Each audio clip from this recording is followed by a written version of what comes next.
அறுவைச்சூழல் பார்வையாளர்களுக்கு வணக்கம். இன்றைய காணொலியில் நம்மோடு இணைந்திருப்பவர் திராவிட முன்னேற்றக் கழக தேர்தல் பணிக்குழு செயலாளர், மேனாள் சட்டமன்ற உறுப்பினர் திரு இள புகழேந்தி அவர்கள். வணக்கம். வணக்கம். கேளுங்க. பேரணி ஒன்று நடந்திருக்கிறது. இந்திய ராணுவத்திற்கு ஆதரவாக சென்னையில மாண்புமிகு முதலமைச்சர் மு.க. ஸ்டாலின் அவருடைய தலைமையில பெரிய அளவுக்கு பேரணி, அதாவது ஒரு லட்சக்கணக்கான மக்கள் கலந்து கொள்ளக்கூடிய ஒரு பேரணி நடைபெற்றிருக்கிறது. அதில் அமைச்சர்கள், முன்னாள் இராணுவத்தினர், தலைவர்கள், திராவிடர் கழக தலைவர் ஆசிரியர் கே. வீரமணி அவர்கள், வைகோ அவர்கள், சிபிஐயிலிருந்து தோழர் முத்தரசன் அவர்கள் மற்றும் எண்ணற்ற முன்னாள் இராணுவத்தினர், உயர போலீஸ் அதிகாரிகள், அமைச்சர்கள், நாடாளுமன்ற உறுப்பினர், இப்படி எண்ணற்றோர் மக்கள் பெரும்பான்மையான கலந்து கொண்ட ஒரு பேரணி இராணுவத்திற்கு ஆதரவாக நடைபெற்றிருக்கிறது. இந்த சமயத்தில் இராணுவத்துடன் நாம் இருக்கின்றோம் என்பதை எடுத்து காட்டக்கூடிய வகையில் இருந்திருக்கிறது. இது பல பேருடைய பாராட்டையும் பெற்றிருக்கிறது. எந்த மாநிலத்திலும் இது போன்ற ஒரு பேரணி, இராணுவத்திற்கு ஆதரவாக ஒரு பேரணி நடக்கலை. இது தமிழ்நாட்டில் நடந்திருக்கிறது. அதையும் நடத்தி காட்டியவர் தளபதி ஸ்டாலின் அவர்கள் தான் என்பதே இதிலையும் தமிழ்நாடு முன்னிற்கிறது, வழிகாட்டுகிறது என்பதால் சொல்ல வேண்டும். இந்த பேரணி பற்றி உங்கள் கருத்து? அனைவருக்கும் என்னுடைய அன்பான வணக்கம். இந்திய துணைக்கண்டத்தின் இறையாண்மையில் நம்பிக்கை உள்ளவர்கள், இந்தியாவை காப்பாற்ற வேண்டும், அதன் பாதுகாப்பு உரிய வகையில் உயர்ந்த நிலையில் இருப்பதற்கு அடிப்படையாக இருப்பது இராணுவம்.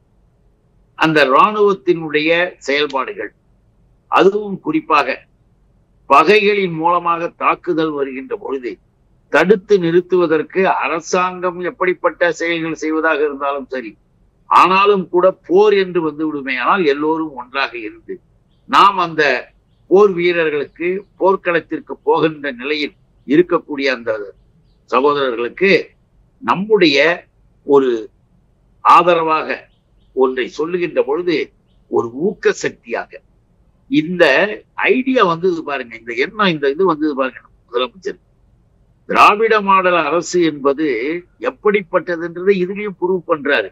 எப்படிலாம் நினைத்து பார்க்க முடியாத அளவிற்கு அங்க பெரியார் தெரிகிறார், அண்ணா வந்திருக்கிறார், முத்தமிழறிஞர் கலைஞர் வந்திருக்கார், திராவிட மாடல் நிற்கிறது.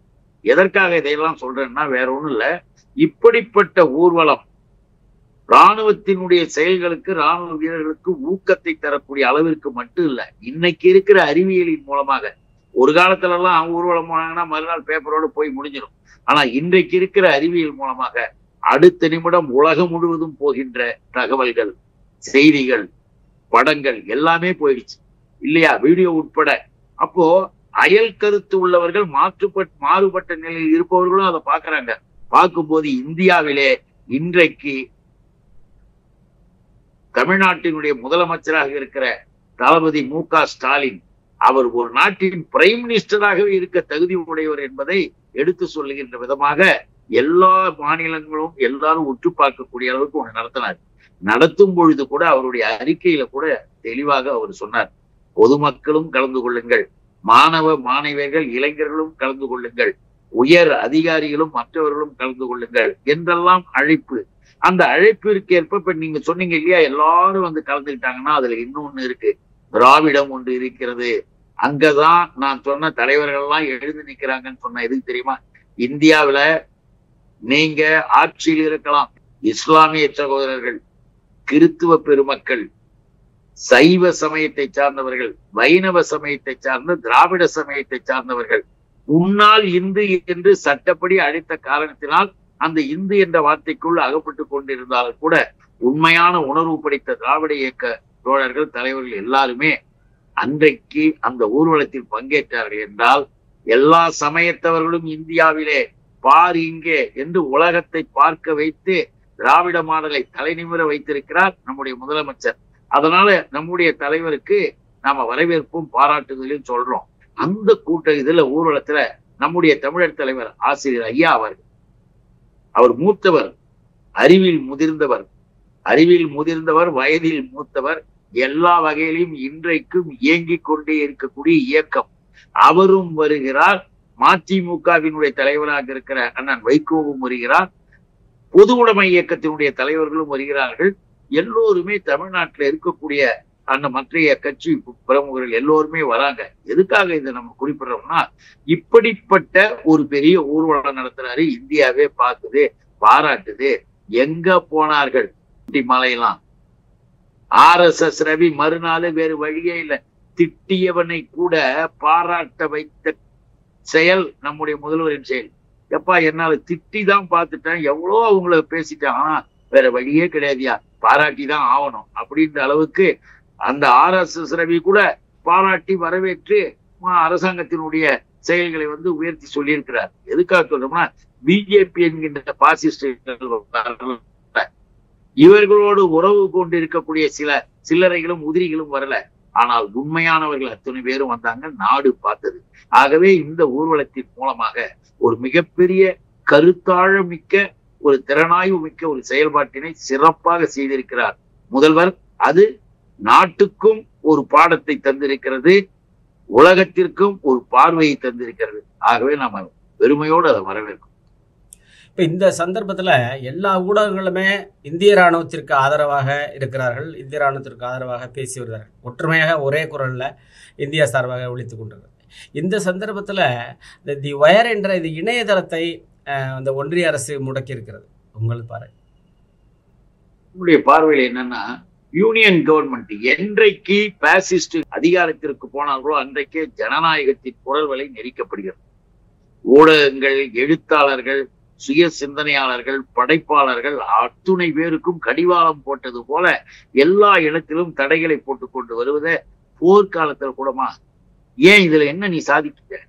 இப்ப எதுக்காக நம்ம சொல்றோம்னா, திடீர்னு செய்திகளை பார்த்தா பாகிஸ்தானத்தில் இருக்கிறவர்கள் பல்வேறு பொய் பேசலாம், ஒரு அநியாயம் பேசலாம், தப்பு பேசலாம் அப்படின்னு இங்க இருந்து சொல்ல தெரிகிற அமித்ஷாவுக்கும் மோடிக்கும் நாம சரியாக இருக்கணும்னு நினைக்க வேணாமா? ஏன் இந்த இடத்துல தாக்குதல் குறைஞ்சது என்றெல்லாம் உண்மையை சொன்ன இந்த வயர் என்கின்ற அந்த வலைதளத்தை, ஊடகத்தை ஏன் சேனல் ஏன் முடக்கணும்?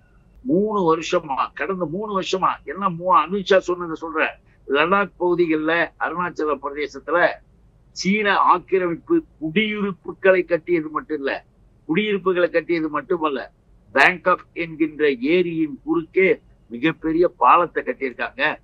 அமித்ஷா ஒரு கண்டன அறிக்கை வெளியிட்டார். கண்டன அறிக்கையோட போயிட்டார். லடாக்கில் இப்ப வெந்நீர் சுடு தண்ணி இருக்கு, வெந்நீர் ஊற்று ஒண்ணு இருக்காங்க. வெந்நீர் ஊற்றுக்கு பக்கத்துல 3 செல்போன் டவர்களை கட்டியிருக்காங்க. சைனா செல்போன் டவர்களை கட்டி இருக்கிறார்கள். இது ராணுவ நடவடிக்கைக்கு அறிவு. செல்போன் டவர்லாம் வந்தா கம்யூனிகேஷன்ஸ் வந்துருது இல்ல.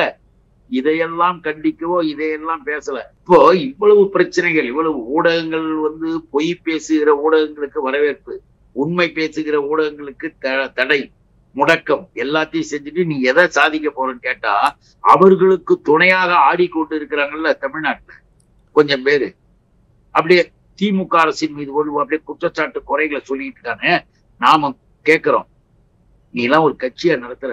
பாரதிய ஜனதா என்பது ஒரு கும்பல், அதை விட்டுடுங்க, அது மதவெறி கூட்டம். அது அந்த காலத்துல இருந்து. நாம என்ன சொல்றோம்னா, இன்னைக்கும் இவர்களோடு சேர்ந்த உடனே அதிமுக என்கின்ற எடப்பாடி, அப்பதான் சொன்னோம் நம்ம, அதிமுக அனுச்சி அதிமுகன்னு பேர் வச்சுக்கிட்டானுங்க. அந்த அதிமுக ஆன்றதுக்கு அனுச்சான்னு பேரு. எதுக்காக இதை சொல்றோம்னா, செல்லூர் ராஜின் ஒண்ணு ஏற்கனவே ஏரி தண்ணி எல்லாம் ஆவியாக போகாமல் தடுக்க நான் மேல எதை போடுறேன், தக்க போடுறேன், இதை போடுறேன், அதை போடுறேன்னு சொல்லி ஒரு காமெடி பண்ணிட்டு வந்த ஆளு. நமக்கு எல்லாரும் உலகமே சிரிச்சுது. அந்த செல்லூர் ராஜி இப்ப என்ன சொல்றாரு தெரியுமா? திமுக பேரணி நடத்தியது, நீங்க முதல் கேள்வி கேட்டீங்களா, பேரணி நடத்தியது, முதலமைச்சர் போனார், அதனால என்ன பாருங்க, அந்த பேரணியினுடைய ஒரு பெருமையை, ஒரு சிறப்பை உலகம் போட்டுது. திமுக ஊர்வலம் போய் என்ன செய்யணும்? நரேந்திர மோடிக்கு நன்றி சொல்லணும். தேவையில்லாம ராணுவத்துக்கு போய் நன்றி சொல்லணும். என்னங்க ராணுவம் என்ன எல்லையில போய் சண்டையா போட்டான்? போய் அப்படியே போர் எடுத்துட்டு போய் உள்ள போய் ராணுவ வீரர்கள் செத்தாங்களா, சண்டை போட்டாங்களா? நரேந்திர மோடிக்கு நன்றி சொல்லுங்க என்ற வார்த்தையை செல்லூர் ராஜ் என்கின்ற, எதுக்காக இதை சொல்றோம்னா, எல்லா வகையிலுமே சர்வநாசம் செய்து கொண்டிருக்கிறார்கள் என்பதற்கு இதெல்லாம் ஒரு உதாரணம். அதுக்காக தான் சொன்னேன், நம்மை பொறுத்தவரையில் இந்திய ராணுவம் வெற்றி பெற வேண்டும், இந்திய ராணுவம் எந்த இடத்திலும் தலை நிமிர்ந்து நிற்க வேண்டும். அதுதான் நம்முடைய தலைவர்களுடைய எண்ணம் என்பது உலகத்திற்கு ஊர்வலம் எடுத்து காட்டியது. இவர்களுடைய செயல்பாட்டை, இவர்களுடைய பணிகளும், இவர்கள் செய்துகிட்டு இருக்கிற வேலையுமே இவர்கள் யார் என்பதை உலகத்துக்கு எடுத்து காட்டியது. அதுதான் இதன் மூலமா நம்ம பதிவு செய்யறது நல்லா இருக்கு. உங்களுடைய நேரத்துக்கு மிக்க நன்றி. அனைவருக்கும் வணக்கம்.